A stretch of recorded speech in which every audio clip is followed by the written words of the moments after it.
Thank you all so much for coming, especially on such a historic night.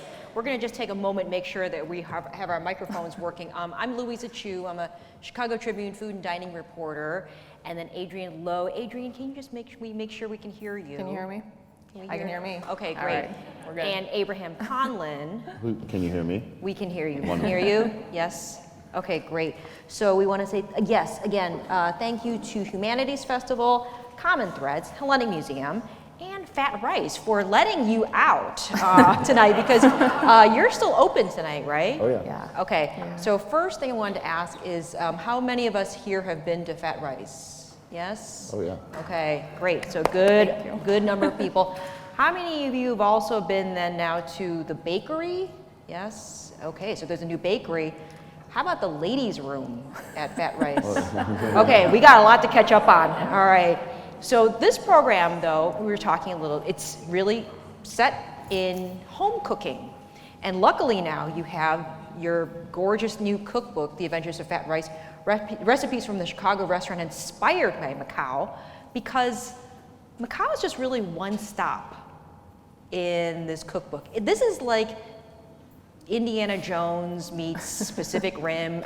So describe, like, for somebody, a signature dish. What's like a home cooking dish that you serve at Fat Rice that people can kind of get an idea of? Sure. I think one example I kind of go back to when we talk about home style dishes and understanding the varied cultures that come into play within Macanese cuisine. I mean, it's really a combination of Portuguese, Chinese, but also some Indian, Malay flavors and techniques. One of our favorites, and one that's been on the menu for a long time, is the Porco Balichang Tamarindo. Porco Balichang Tamarindo is really pork cooked with tamarind, rock sugar, and shrimp paste. So you have these influences. You have shrimp paste from southern China or Malaysia. You have tamarind from India, and then the dish is kind of based on the original Portuguese carne de vinha de Ayush, which is a garlic and vinegar marinated pork. And within this dish, it really creates this harmonious blend of kind of fatty from the pork and sweet from the sugar and sour from the tamarind, but also involves the umami characteristics of the balichao shrimp paste, which even in itself, balichao is kind of the hallmark of Macanese cuisine and used as the base flavoring for a lot of dishes. And essentially it is shrimp paste that has been fortified with, or small baby shrimps rather, has been fortified with chili, lemon, black pepper, bay leaf, and brandy, sometimes Portuguese, sometimes Chinese, sometimes a combination of both. And it's a really wonderful dish, and that one is in the book. And it was one of the first dishes that we cooked for ourselves when we really decided that we were going to do the food of Macau. So Abe, you're the chef at Fat Rice, and Adrienne, I'm the taster. You're a taster. You're a chef in your own right as well, and you'd previously worked together as chefs. But at Fat Rice, you are the general manager. Is that right? General manager? Is that the correct title? Director of operations. Director of operations. Kinda, I knew it was more all the other complicated than that. things, Okay. How do you even start to explain a dish like that? Because a lot of times you're the public face, you know, Sure. at the restaurant. How do you even describe flavors? You coming from a chef background, somebody, it's like, what's that? Like, kind of, what's the short answer to a noisy? Oh, as much as we love Fat Rice. Yeah, not noisy, I should say, a very atmospheric. Boisterous environment. Exactly, yes. Exactly. How do you get that across to describe a dish? Well, I think that with these dishes, people read these ingredients, and a lot of them sound so, foreign. And I think it's intriguing to people. And what's so great about everybody that comes into Fat Rice is that everybody is very adventurous and very open to trying new things. So the thing is, I think when people try these things, although they don't know what they're eating, it all of a sudden feels so familiar. Again, even though you say balichao, they have no idea what balichao is. But I think that's what's so great about the cuisine, is that it is so foreign, but it is, again, such a home-style food that it immediately is comforting to people. And again, it's really kind of easy to, I think, satisfy a lot of people. So one way that I think it is an interesting way that we kind of convey these foreign dishes or maybe scary sounding dishes is actually through the graphic imagery, which is in the book. In fact, if we talk about the porco balicang tamarindo, we have within the illustration, which Sarah Beacon is amazing. She's been our illustrator since the first couple weeks of opening the restaurant. But we designed some of these posters to put on the front windows because we didn't have signage. And yes, it says porco balicang tamarindo, but there's a picture of like this pork belly monster surrounded by all these little shrimp. You know, it looks like it's like Creature from the Black Lagoon. Right. And we purposefully used kind of these pop culture imagery to kind of bring people into our world into an easier way to describe things. And people say, wow, I love that poster. What is that poster all about? And then it kind of initiates the dialogue a little bit better, or a little bit easier for kind of hard to talk about things. We have a dish, pato de cabidela, and it's a duck stew thickened with its own blood. And that doesn't sound the most appetizing to everybody, but we had Sarah draw this Bugs Bunny-esque picture of a duck chasing after our mascot, the Gallo de Barcelos, with a bloody cleaver, and it's funny, and and again, it gets people to inquire, and then at the end of the day, like, oh, I had that bloody pork dish, bloody duck dish, and now can I have the poster to take home with me? And I was just going to also mention is that we're going to talk amongst ourselves here for about 45 minutes and then open up to about 15 minutes of Q&A. And then after, you'll be doing a book signing as well. So, and then you have to go through. And one of the things I think too is that, for example, on the cover, this is the Attack of the Angry Chili Crab. Attack of the Chili Crab. Right. Yep. I think one of the things that translates too is nicely about that is because it illustrates, like the cartoon panels, illustrates like the butchering of the surf clam. Mm-hmm. So that's kind of a nice way to get that across, because if we took photographs of, because it's complicated. Yes. Especially with that recipe. Yeah. Okay. So I love this book because in a day and age, and we've kind of talked about this a little bit, like where you can find so many different recipes online, that the book itself is just wonderful to have because of not only the recipes but also the illustrations and photographs.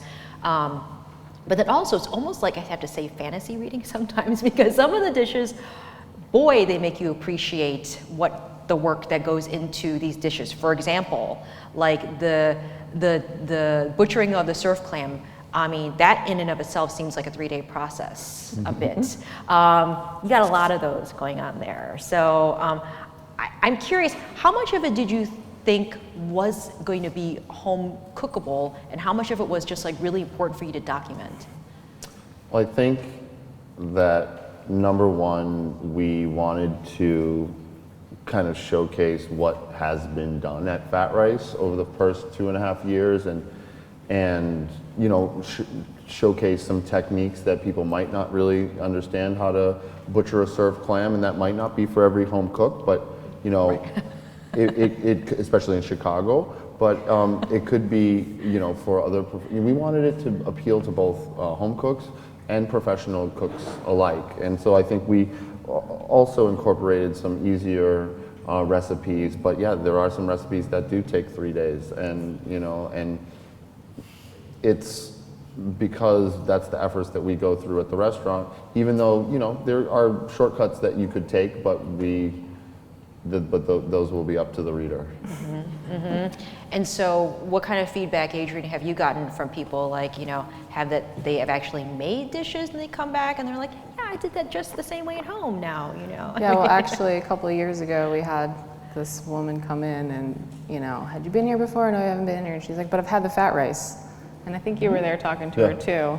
From South Africa. Yeah, she was from South Africa, and she had read in Bon Appetit, because we had the Fat Rice recipe in there. She's like, oh yeah, I made it at home. And we were just like astounded. And And I think she did a pretty great job. It sounded like she did a really great job. And but she said, I mean, a lot of effort went into it. It was a several-day process, but she was very, very happy and very, very happy with the result of it. So. And we have heard some feedbacks from some kind of reviews and book critics and things like that. I think, who were we talking to? We've heard good feedback on the Malay vegetable curry, which is really nice because you really just kind of make a sauce and then you can kind of put any kind of vegetable you want in there. The Macau style chili prawns are really good. You don't have to peel them or anything. You kind of just cut through the back, take the vein out, and then stuff it with chilies and garlic and cilantro stems.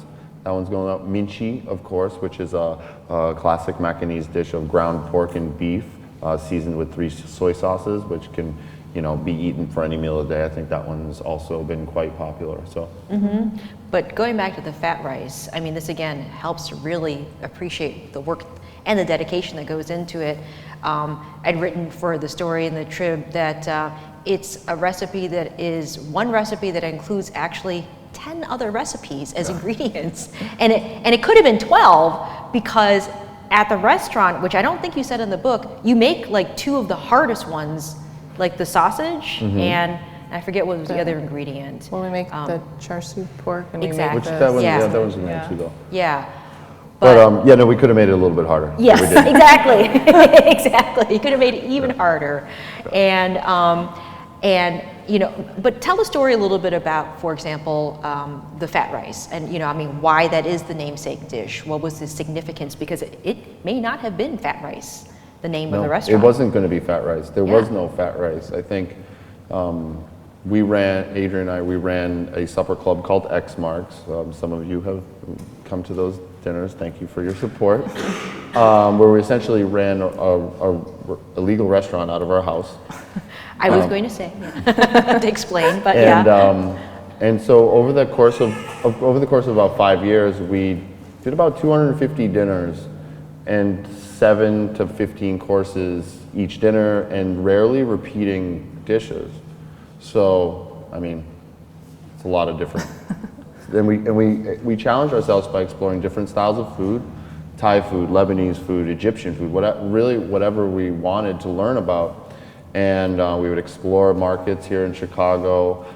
And so at the end of all that, we said, okay, it's time to open a restaurant.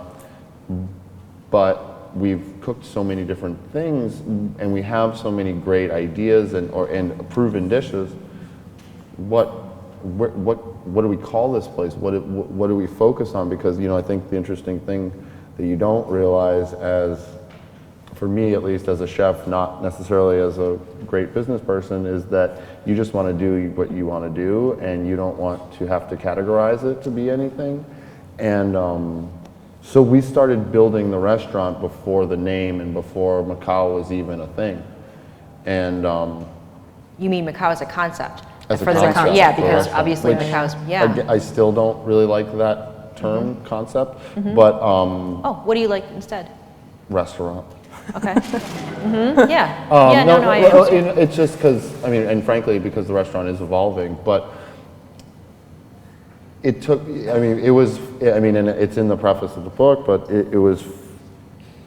we were 2 months away from opening. I think it was about 1 month before we actually settled on a name and some sort of concept for the restaurant. But the reason why we settled on fat rice and Arroz Gordo, which is the translation, or fat rice is a translation of Arroz Gordo, is because after going to Macau the year before and eating at a few Macanese restaurants and obtaining some cookbooks, and it literally was this desperate search to find the name. Because people were like, what's your elevator pitch? What's the name of the restaurant? What kind of food are you cooking? And we're like, I don't know. We don't know. It's just a restaurant. It's going to be awesome. Trust us. And that didn't really work too well. So I started getting pretty frantic.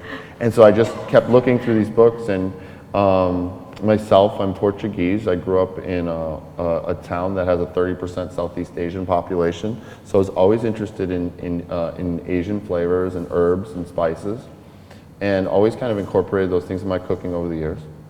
Adrienne, being of a Chinese American descent and spending time in India, we had all these flavors that we loved, and we cooked these things at X marks, and we were looking for something that could really kind of wrap all of our interests and our and everything that we wanted to cook together. And I think looking through those Macanese books, we found that. We found that we could use Indian spices. We found that we could cook Asian ingredients. We found that we could use Iberian flavors and you know, seasonal produce and that sort of thing. And so looking through those books, like the Arroz Gordo, and in parentheses, that name fat rice kept popping up, and it was stirring in my mind.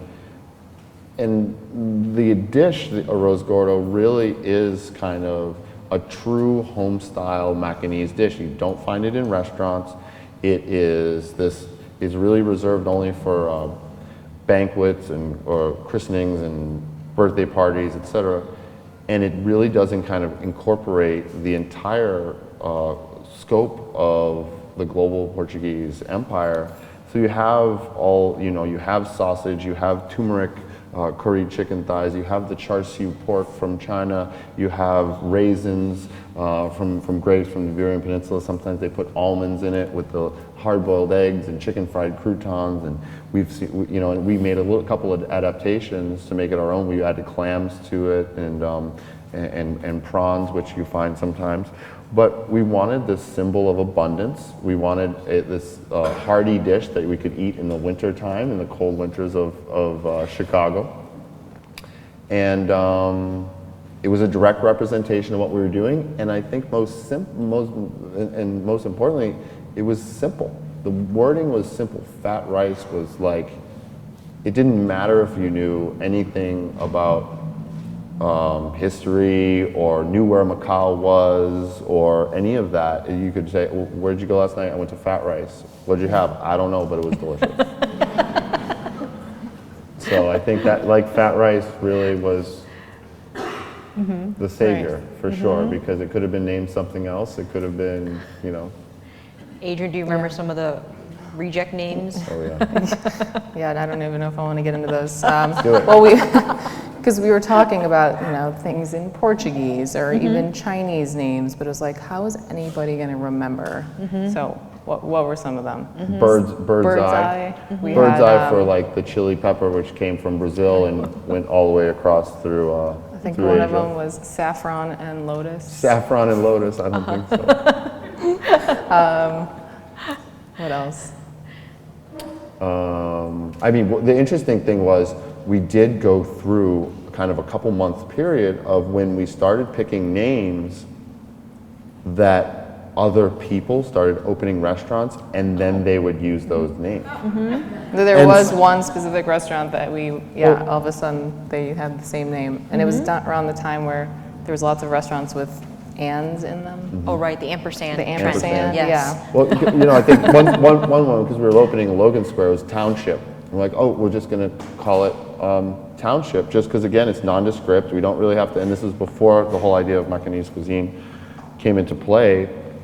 And then that got taken, and then something else happened. I can't remember who else took a name. I think it was the Flour and Stone. Ultimately, then we went back. We originally did a pop-up at where La Serena Clandestina is now, as a noodle and dumpling shop that we lovingly called Flour and Bones, and to make Dumplings and soups, noodle bowls, yeah. Bones make the broth, flour makes the noodles. But then other people, and then so we said, okay, everybody keeps taking our names, let's just go back to Flour and Bones, we're just going to use that. But then other people started opening restaurants named Flour and Stone, and or combinations of flour and or something else, and we're like, there's no way we can do this. And that, again, was kind of my frantic search. I said, okay, we just have to find something.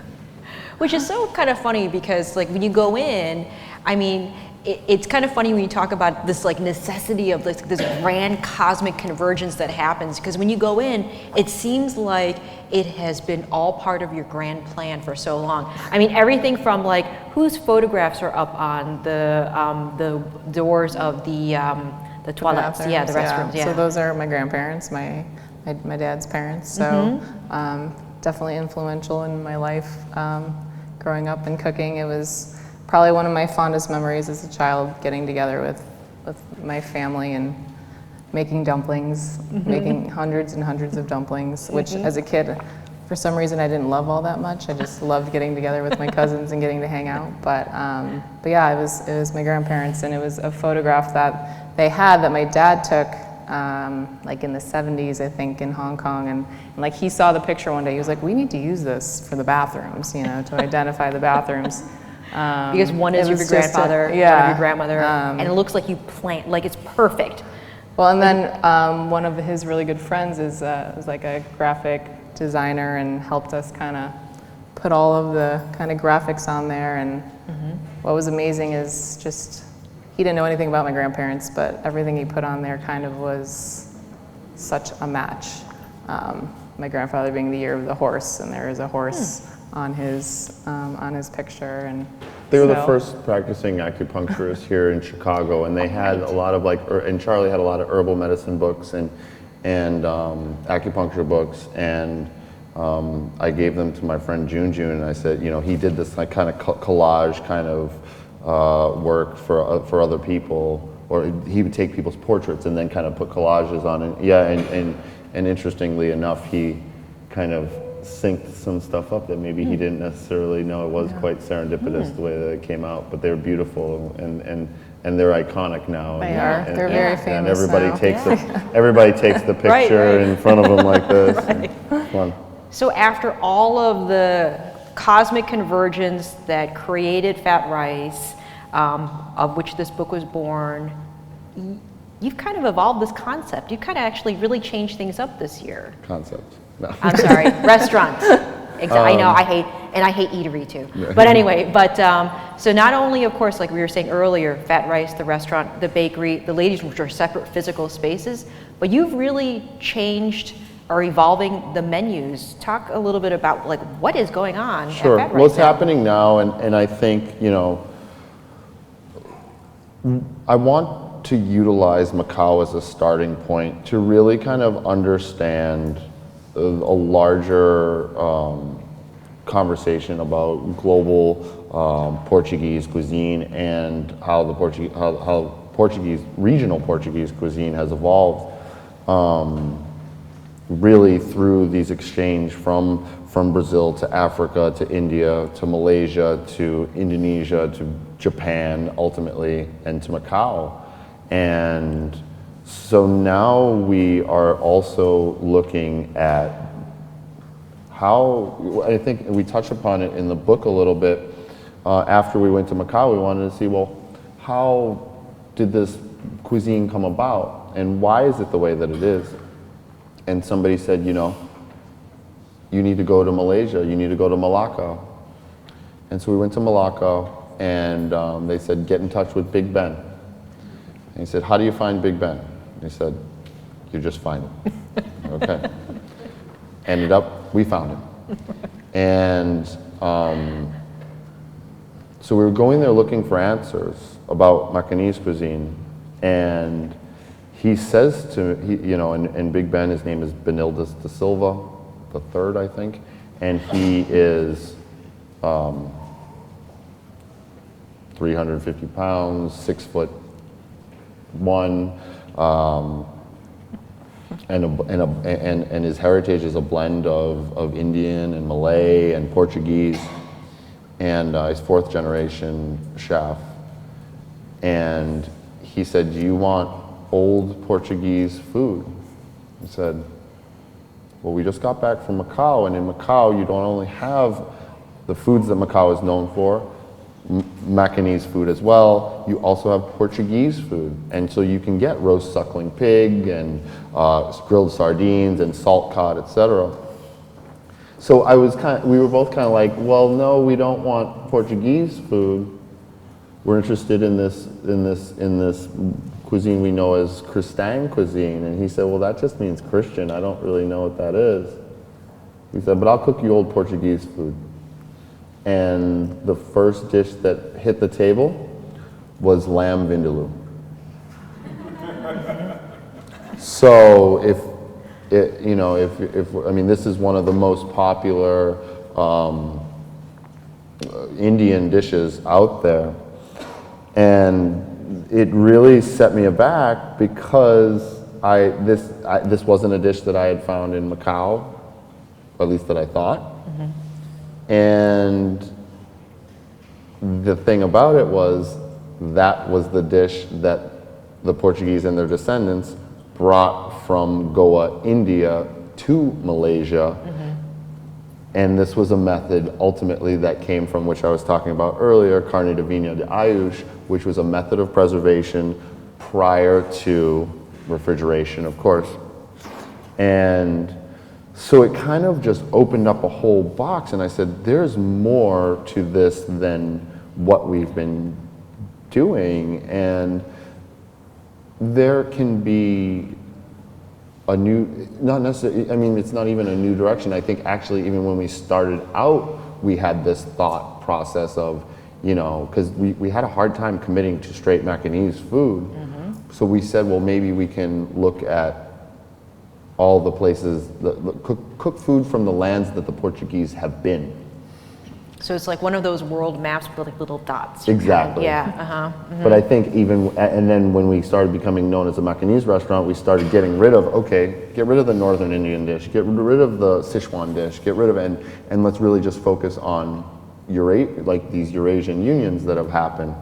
So similarly, with that, in Malacca, we found at what they call the Portuguese settlement there, I mean, a really kind of sad, dilapidated, kind of broken tourist situation, that there was a community there that is interested in preserving their heritage and their culture through not only food, but also language and song and traditional dress and things like this. So what kind of drew us directly to Macau has also kind of led us in other places, and I think the restaurant will follow that path. And moving forward, it's nice that the book is out because we don't have to cook those dishes anymore. You guys can cook those dishes at your home. What? No. I'm sure people, you're like those bands. People are like, they want like all the hits, Yeah. I mean, well, and you changed it at this like almost exactly the same time. Yeah. Mm-hmm. And so I think that's going to be important. I think right now a lot of our focus, along with Chef Eric Schoheim, who's doing a great job at the restaurant and holding it down, we are focusing on some dishes that we learned from Big Ben, as well as other Eurasian communities in Singapore, but also Goa, India, which is kind of a lot of the fundamentals and basis of a lot of these cuisines kind of came from Goa, India. So it's really interesting. I mean, the fat rice, the Arroz Gordo, is not going in there anywhere. It might have a couple morphs, little tweaks, but I think it's a good direction because, it keeps the guests engaged, it keeps the cooks engaged, and there could be a time where we're cooking food from Brazil or Mozambique or East Timor or even Nanban cuisine from Japan. And I think it's just an interesting direction to go, especially for myself, to understand my culture and my heritage through kind of global cuisine. Yeah, okay. So before you break our hearts and tell us you're taking all our favorite dishes away, one of the new things about fat rice we were talking about is the bakery. Mm-hmm. So Adrienne, can you kind of walk us through what that's like? Because, that experience, you walk in, it is this incredibly bright and colorful space, and then for people who haven't had a chance to taste every single thing there yet, you walk in and what is that like? So we opened the bakery, honestly, mainly for one reason, the pastel de nata, the egg tart, that we ate while in Macau, that kind of had a big influence on us. But does everybody know what those egg tarts are like? They look like the Chinatown egg tarts. Right. Right. Put back your phone. I don't have my phone on me. But they don't taste it. Yeah, so that's. But yeah, no, they're a little bit different. They're like they're bruleed on the top. They're with puff pastry. You do see them in Portugal as well, the pastéis de Belém.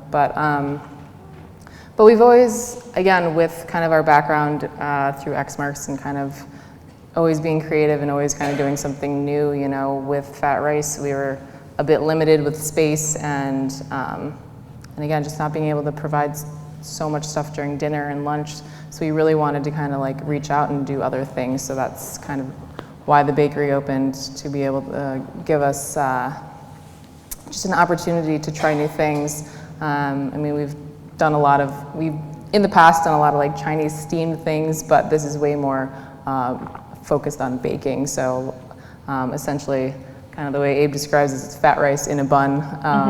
So we do a lot of like sweet and savory things stuffed inside of dough. So curry chicken, char-siu pork inside the bun. We have one that's, you know, an ode to Chicago. Yes. We do have our Chicago style hot dog bun. Yes. But it is based off of a traditional Chinese style. They do it with the hot dog, and it's usually just scallions. But us being in Chicago, and actually Abraham being a huge Chicago dog I love a Chicago hot dog.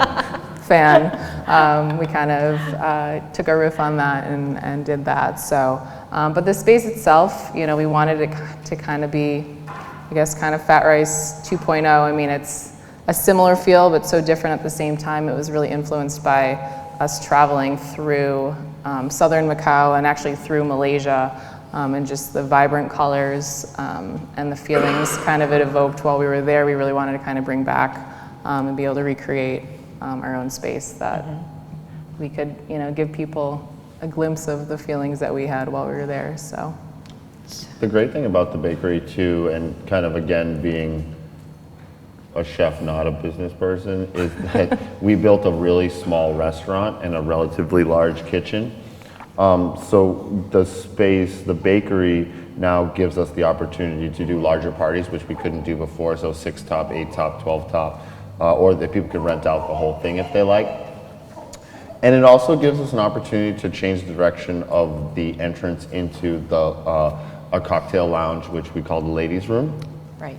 And so you come through the bakery, because before we had just this little kind of waiting room that people The secret middle waiting room that had the newspaper. cover the newspapers. Right. But the problem was once you open the door in the wintertime, all the cold air came in, or once you open the door, all the hot air came in the summertime. So now it provides a new direction, and then in its own unique atmosphere, whereas, you know, Fat Rice is kind of gray and stainless steel, but like the bakery is very vibrant and pastel, and then the ladies are really dark and reds, and so it provides multiple experiences within one roof. You could really spend all day there if you wanted to. Yeah. Well, I think it's funny actually. You just kind of like I mean, each space is like a theater set piece, you know. I mean, and especially the ladies' room. So describe kind of like what that looks like, Adrienne. I mean, it is, because it's not just unique. It's like being in a theater. yeah, no, it's super dark. Again, it's a pretty small room, pretty intimate, and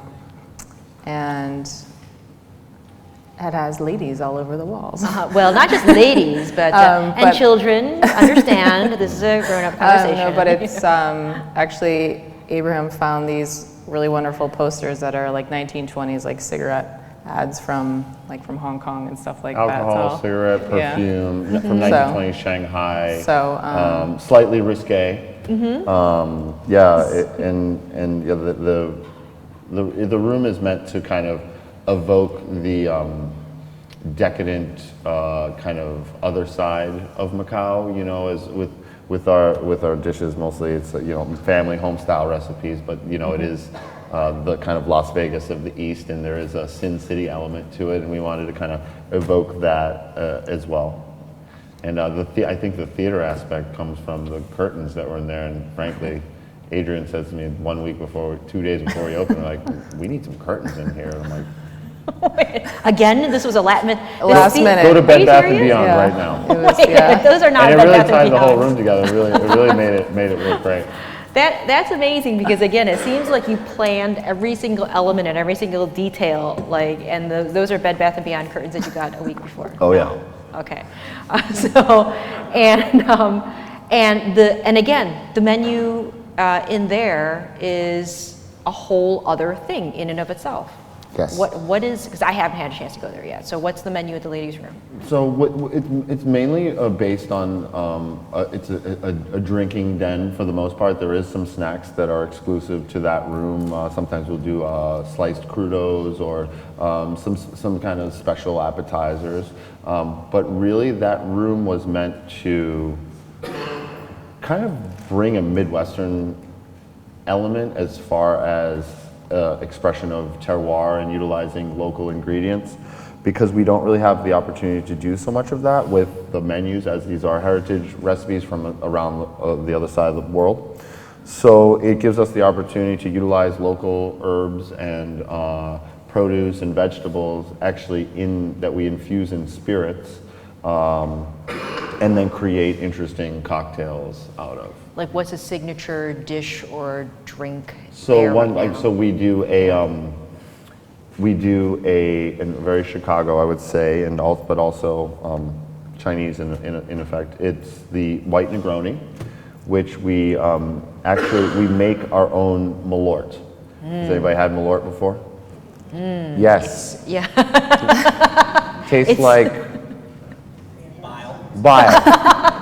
Tastes like bile. Gasoline and Band-Aids, I've heard. There you go. Yes. It's And very, you went and you made your own. it's very, very bitter. And so we were talking about this earlier, is we said, well, what is kind of the most bitter thing that we can use to make this? And we said, well, Chinese bitter melon. And then that kind of brought us to Adrienne's father, Charlie, being a traditional Chinese medicine practitioner, utilizing herbs and various tinctures, really kind of set the stage for all that. And we said, well, we could infuse the grain spirit with the bitter melon. We also add reishi mushroom and ginseng to it. So we used that house-made Malort, which is not as bitter. It does not taste as bad as Jeppson's Malort, which this is a Chicago kind of thing, and it's a Swedish liqueur in origin. But we pair that with a wild lemon liqueur that we make, as well as with leatherby gin. So it kind of combines all those things into this, into a Negroni, which is a little bit sweet, a little bit refreshing, citrusy and bright. So that one is great. The Onu. The Onu you didn't, which is another one, which was a spirit that we made in conjunction with CH Distillery and our janitor, actually, who is... And Seedling Farms. And Seedling Farms, we got the plums from. So Onu is 70 years old. He's from Romania. He doesn't speak any English. He helped build the walls of Fat Rice. And he brought me back some spirit one day, and I was scared. And then I drank some, and I found it was delicious.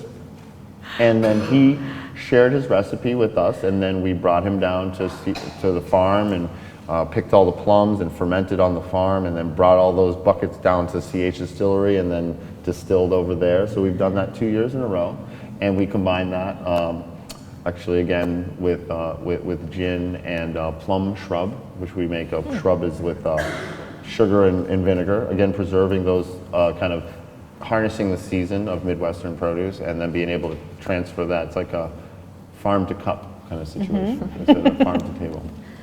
That sounds lovely. So with all the things that you have going on, with not only, of course, the new cookbook, and then this very busy tour that you guys have been, or you're in the middle of right now, changing Fat Rice, the bakery, the ladies' room, distilling things with Onu.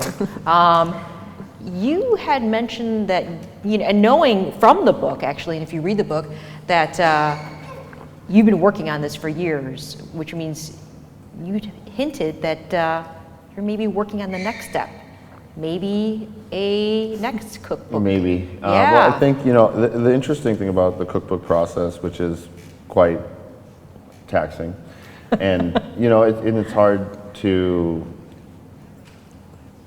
It's a lot of pressure. You're putting, especially talking about the food of a culture that's not necessarily your own. So it took a lot. It took 2.5 years. And I mean, generally a cookbook or a book takes about 2 years to make 1 year in writing and then 1 year in production. And so Hugh Amano, the co-author, said, okay, well, what's next? What are we going to do next? And originally we went on the second trip to Macau with Dan Goldberg, who did an amazing job with the photography. We said we want to take pictures in Malacca, in Singapore, because we feel that this is the next direction of the restaurant and the cookbook. However, we'd only been there twice, and for me, I wasn't, so we took a lot of pictures, and we have that information, or have that material, but I didn't feel like I had enough information to kind of talk about Christian cuisine. And so we said, well, what's the next thing that we could do? And our friend Craig Perman, who is right around the corner at Halstead in Washington, he's been our wine director since we opened. And the interesting thing about Craig is he is very passionate about wine, and he will go to various wine regions across the world to seek out small producers. And when I said I want to do the food of Macau, and he said, okay, what do they drink in Macau? I said they drink Portuguese wine. He said, well, there isn't any good Portuguese wine here. I said, okay, what do we got to do? He said, well, let's go find it. So within the first year or so of the restaurant, we made an excursion to Portugal, northern Portugal, and started finding these small producers. Those of you who like traveling and learning about other cultures and other lands, find the winemakers. The winemakers know the seasonality, they know their region, they know all the best restaurants, they know all the signature regional dishes, and they will bring you there, and they bring you to these places. And that was one of the things that we found and saw, that if you go to this winery where they grow Alvarinho, then they're going to bring you to the place that has the best seafood that goes with the Alvarinho. So, and Craig's a wonderful writer. He has a wonderful blog that kind of marks in detail all of these great winemakers that we visit. And he took me to this place where we had this great bifana, which is like a pork sandwich or something like that. And inevitably, through that trip and through even just Craig just telling us about stuff, those items and those dishes find themselves onto the fat rice menu. And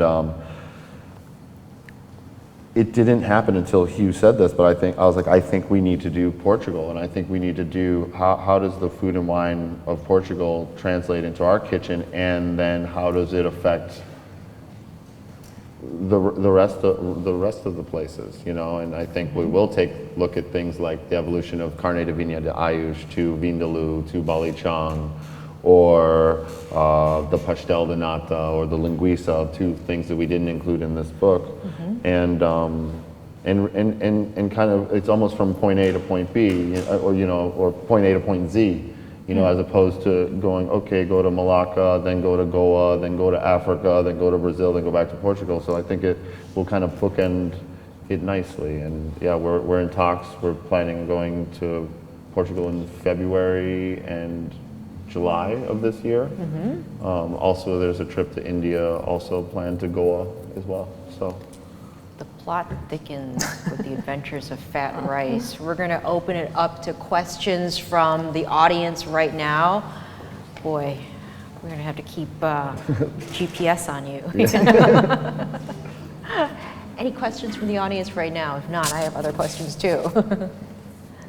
No. Just so you know, the cut score is 7-1. 7-1? What?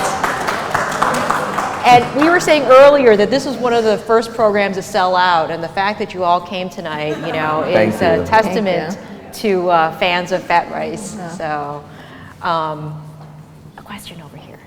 You mentioned the shrimp paste. You make it yourself, or can you buy it? So this is the interesting thing. In Macau, we know 2 people that make it themselves.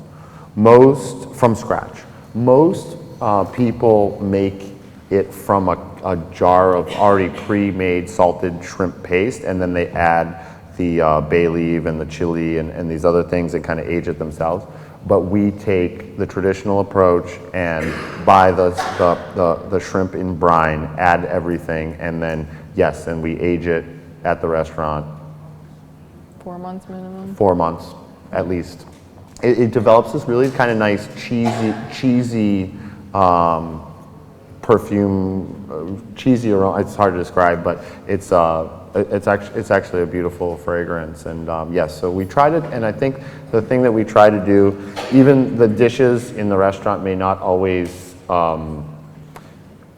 especially if they are of, you know, if a Macanese person came in, they might not see it as totally traditional or authentic. But I think the important thing that we do is try to utilize traditional techniques, traditional ingredients as much as possible, as much as we can, to kind of keep that spirit alive. I think generally you guys try to make everything even if you could buy it, right? So. Yeah, that's kind of a downfall, but yeah, we definitely try to make everything from scratch. Right. Do we have another question here? Yeah, I was just wondering if you guys had any inspiration from restaurants just locally in Chicago, with the restaurant scene itself just really blowing up over the past few years and getting recognized nationally. So I know you guys travel a lot, but I mean, just within our own city, is there anything that really stands out to you guys? You mean currently? Are we inspired by anything currently, or were we inspired by restaurants? I think that it's inevitable that different influences are going to come through. However, the first 5 months of the 6 months, 7 months of the restaurant, I cut off everything. I cut off all restaurant blogs and all, I didn't want to go out to eat anywhere that was, relatively, that was like a restaurant. We like going down to Chinatown and going up to Devon and those places for sure. But I think you're inevitably,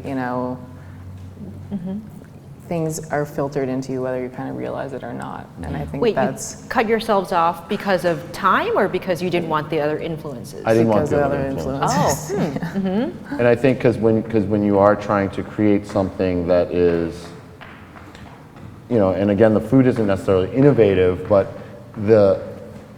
when you're trying to create something, you don't want to take influence from other places, because then you just start to become a mesh of everybody else. Yeah. But but your food is innovative. You don't think your food is innovative? I think that it's I didn't innovate it.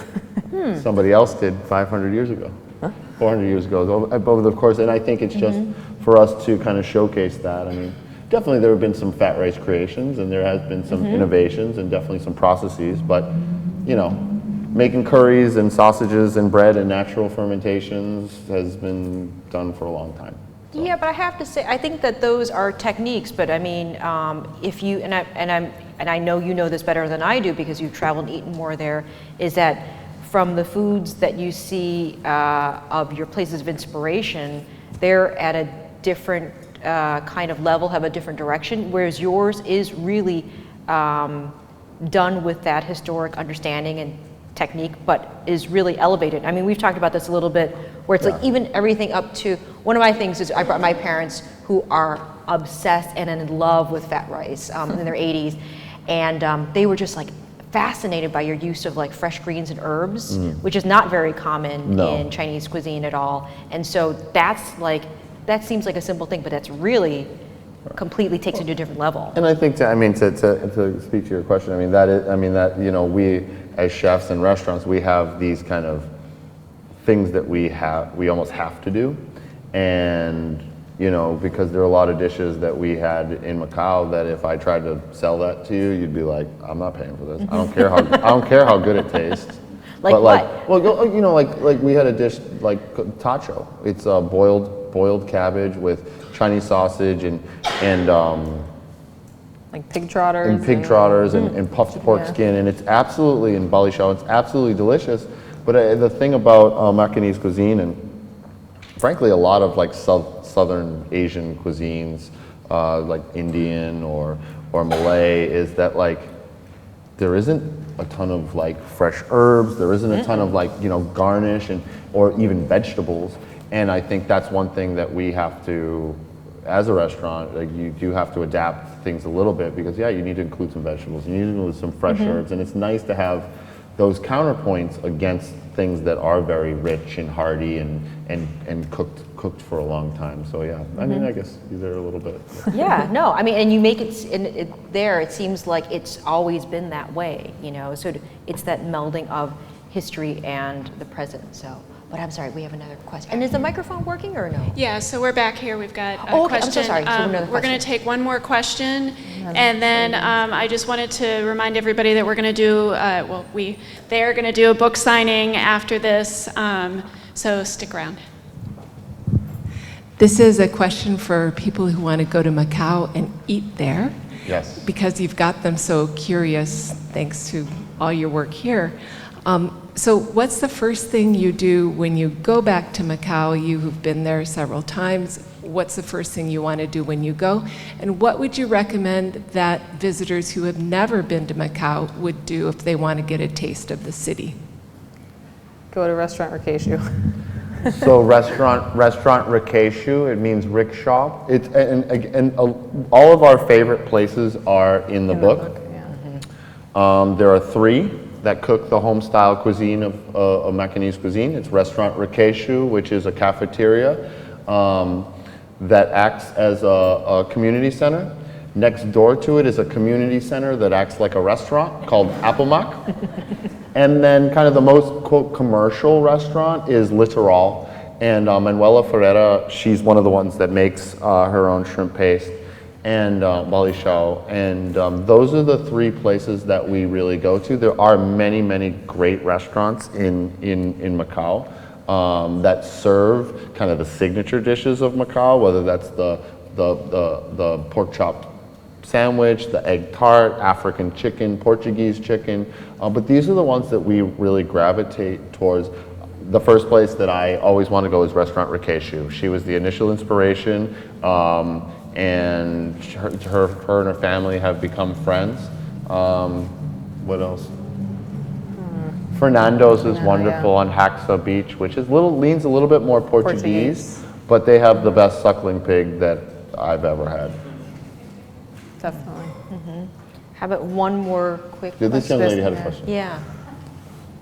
I would wonderfully like to go to your restaurant, and if I would come for dinner and I had that beautiful magic pork, what else would the meal include? What would be a whole meal? So we have, we have many. Sorry, can you repeat the question? So she asked. She was interested in the pork dish that I was talking about, but she said, "What else would the meal entail?" And I think in the way that we're building the menu now, we have a couple. We have our signatures menu, which is stuff that we've had from the beginning. A lot of stuff in the book. Usually, we start off with kind of small bites, whether that's seasonal produce, lovely Charlie's peanuts, which are boiled soy peanuts, and then move into dumplings or small bacalhau, which is a salt cod spread, which is wonderful on hot bread, and then some vegetables, some rice, and some meat. We really try to provide like a really nice balance of lots of different things. It's called fat rice, but really that only refers to the Arroz Gordo.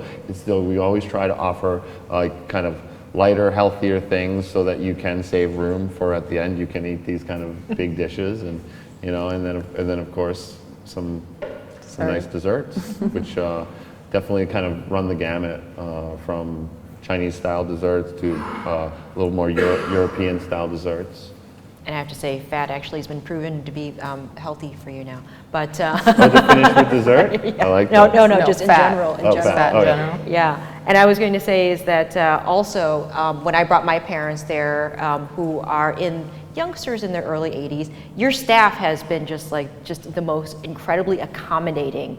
Like you know, they were worried because my mom was going to walk in with a cane, and they're like, can we put a ramp down? I'm like, she can manage that, but that's awesome. Thank you so much. So not only is it this adventurous food, and even though you've got a very boisterous restaurant, the staff is so sweet and accommodating. They so do a they great can definitely job. walk you through a menu with no problems Yeah, and the whatsoever. staff is very knowledgeable, and if you have any allergies or anything like that, we're happy to accommodate. And you know, yeah, you know, at the end of the day, it's just food, and it's, you know, it's nothing scary. So.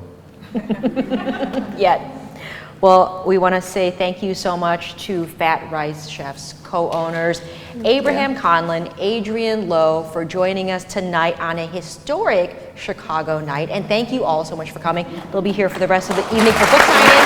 Thank you so much again.